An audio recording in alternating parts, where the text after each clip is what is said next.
अस्सलाम वालेकुम student, today we are going to discuss, हम डिस्कस कर रहे थे इलेक्ट्रोलाइटिक जो है ना कॉपर में किस तरह से, तो हमने ऊपर सारा डिस्कस कर लिया था। हम बैटरी को डिस्कस कर रहे थे। बेसिकली हमारे पास एक साइड पे एनोड है, एक साइड पे कैथोड है। ये बैटरी बनी हुई है। इम्प्योर कॉपर ये है, इम्प्योर रॉड की तरह बना हुआ है। और प्योर कॉपर देखो जिसमें छोटे छोटे से सर्कल टाइप डॉट्स टाइप बने हुए हैं। इलेक्ट्रोलाइटिक CuSO4 है। कॉपर सल्फ्यूरिक एसिड है हमारे पास। और इसमें कहते हैं रिफाइन हो रही है copper in to the electric cell.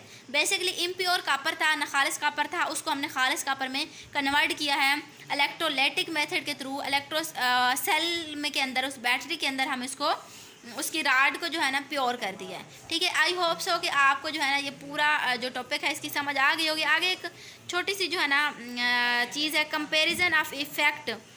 Comparison हम कर रहे हैं किस चीज़ पे? एल्युमिनियम पे। और हम कर रहे हैं, अच्छा इसमें क्या है, एल्युमिनियम ऑक्साइड है और हमारे पास क्या है, iron oxide. Formation of their parent metals जो है ना कैसे होते हैं। एल्युमिनियम कि अगर इसमें बात करें है the great tendency to the corrosion. Aluminium के अंदर एक टेंडेंसी रुझानियत होती है कोरेशन की। However the aluminium corrosion is the aluminium oxide के साथ होती है, इज़ वेरी हार्ड मटेरियल। हमने पीछे भी डिस्कस किया था कि एल्युमिनियम जो है बहुत हार्ड, एक सख्त सा मादा होता है। Actually protect the aluminium form, वो करता क्या है, प्रोटेक्ट करता है एल्युमिनियम को। देयर फॉर कोरिएशन, इस वजह से उसको रिएक्शन होती है। Aluminium oxide creation is also look at lot more like aluminum, so it is not easy to note the rust iron। तो इस तरह से आयरन की जो जंग है ये साफ़ करना आसान नहीं है। आगे क्या कह रहे हैं, आगे वो कहते हैं आयरन जो है ना is the corrodes the colour change. Basically इसके कलर चेंज हम किस तरह से करते हैं, एक्चुअली द एक्सपेंड, वो फैला देगा।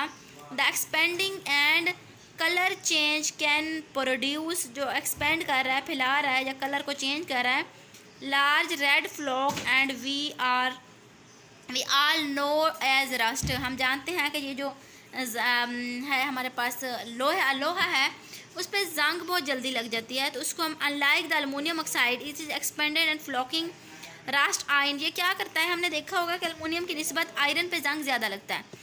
तो वो कहते हैं new metal of the further rusting. अगर हम इसके नए मेटल की फर्दर रस्टिंग देखते हैं तो दैट इज़ वाई, इस वजह से क्या होता है, it is important, it is so important to provide the barrier to stop rust. अच्छा जी, बेसिकली यहाँ पे कंपैरिजन हो रहा है टू इफेक्ट मेटल्स का। एक हमारे पास एल्युमिनियम थी, एक आयरन था। तो इनमें कह रहे हैं कि इनके अंदर किसके अंदर टेंडेंसी होती है कि अपना जो है ना, आपने देखा होगा कि लोहा बहुत जल्दी कलर ख़राब कर देता है, ब्लैक कलर हो जाता है अगर इसमें पानी में पड़ा रहे या ऐसे कुछ हो जाए। तो इसमें बेसिकली वो क्या कह रहे हैं कि एल्युमिनियम के अंदर टेंडेंसी होती है कोरिएशन की, लेकिन ये बहुत हार्ड मटेरियल होता है जिसकी वजह से एक्चुअली जो है ना एल्युमिनियम को ये फर्दर प्रोटेक्ट कर लेता है। अगर इसके बरक्स हम आयरन की बात करते हैं तो ये जैसे कि हमें पता है कि कलर चेंज कर लेता है।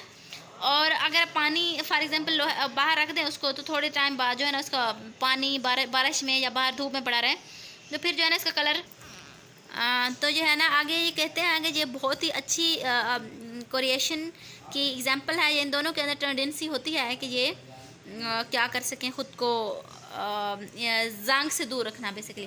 तो आई होप सो कि आपको इस पूरे चैप्टर की अच्छी तरह से समझ आ गई होगी, जिसमें हमने फर्दर बहुत सारी चीज़ें डिस्कस किया। इलेक्ट्रो जो है ना केमिस्ट्री इस चैप्टर का नाम है और इसमें हमने फर्दर चीज़ें डिस्कस की कि किस किस चीज़ को जो है ना इलेक्ट्रॉन के साथ केमिकल को जो है ना जोड़ के हमने काफ़ी सारे एग्जांपल सोल्व की, डिफ़ाइन किया उनको।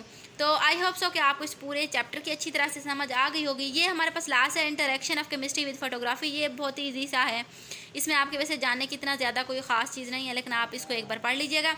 सो मिलते हैं किसी और टॉपिक के साथ, तब तक के लिए अल्लाह हाफ़िज़।